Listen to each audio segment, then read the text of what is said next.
One question though, US, England, Israel, do they really have democracy? Do they really have domestic human rights? I would suggest that in England and in the US, certainly, possibly Israel, that is the domain of the white Anglo-Saxon Protestant. The other is denied.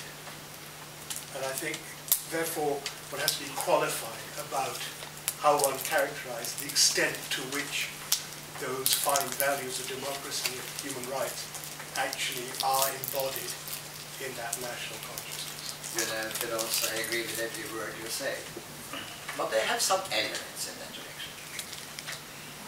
Several generals can argue that they should become prime minister.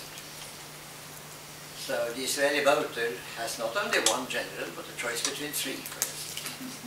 Isn't that pluralism?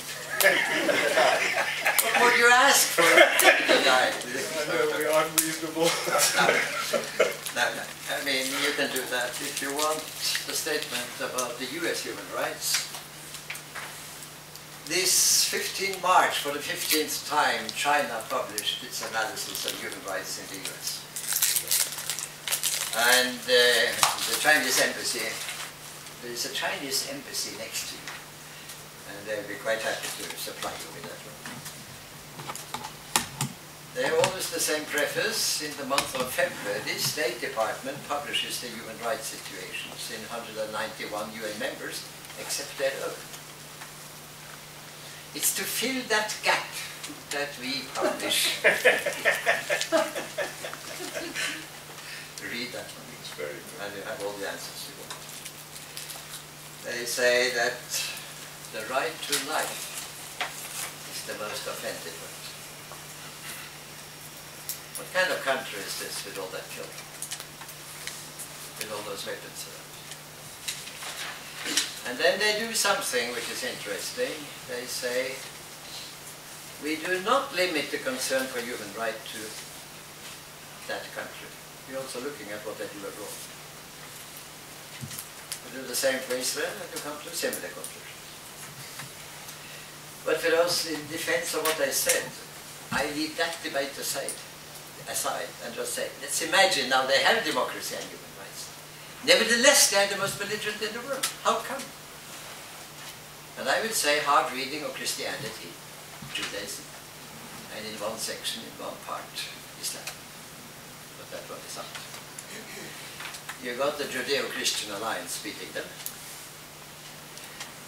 And the Judeo-Anglo-American Alliance has a name. It's the Freemasons. So the Freemasons is it. Hebrew characters. Royalty from Anglo and presidents from America. Not all, but important ones. So, your point is absolutely taken, but you see my argument. I want to sort of argue in the sense that the more fundamental. Yes. Thank you very much. I wonder, we met in Forsøksgym a long time ago. You were there to give lectures. And you were sitting. Yeah, I was a teacher.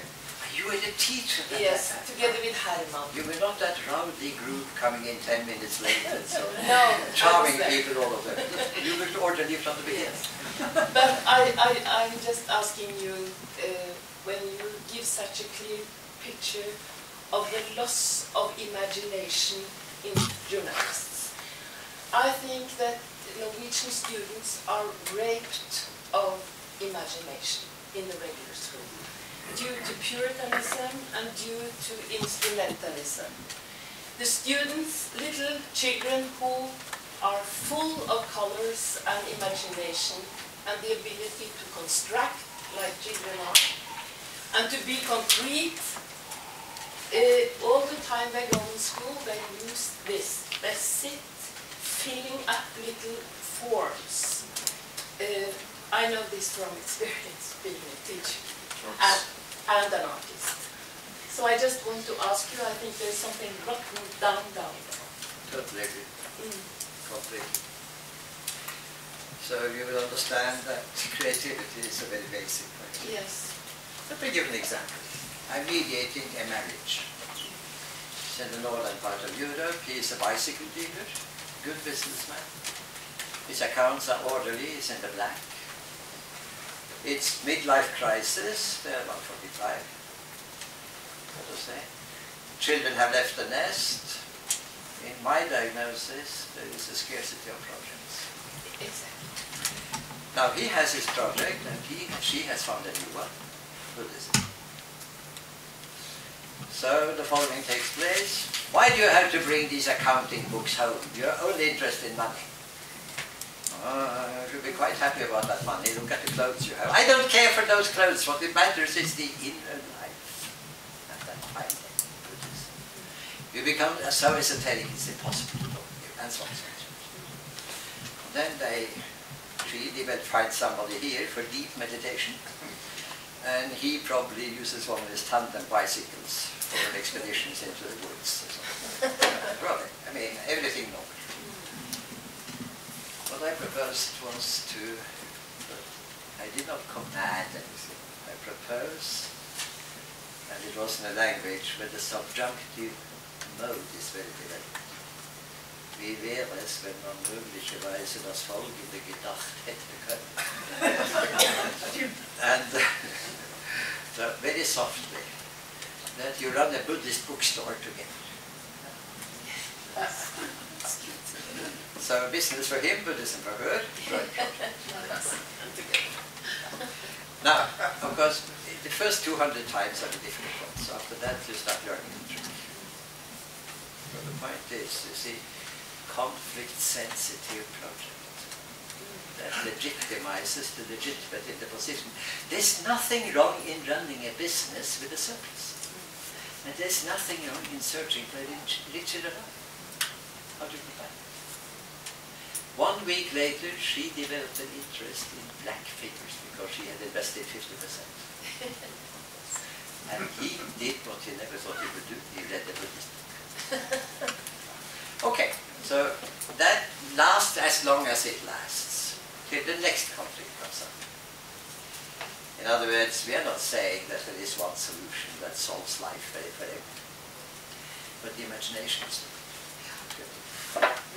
And all the creative ideas that I have tried to propose internationally, marriage-wise and so on, have something obvious about it. So that somebody says, anybody could have said that, and I said, exactly, why didn't you say it? Bravo to you, anybody could have said that. Wait, about that much can I say? Creative. School system does not foster it.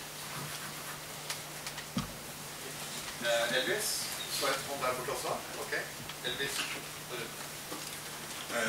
Thank you very much, sir, for your immense contribution.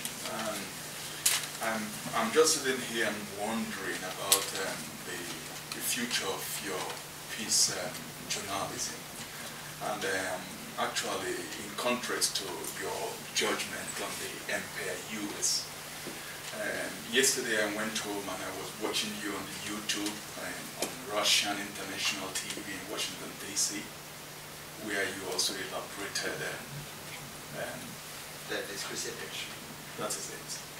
But looking at a country that has given us a strong weapon called the internet, which you meant is on the rise, that has had the ability to elect a black man to the White House, that has always have the ability to bounce back.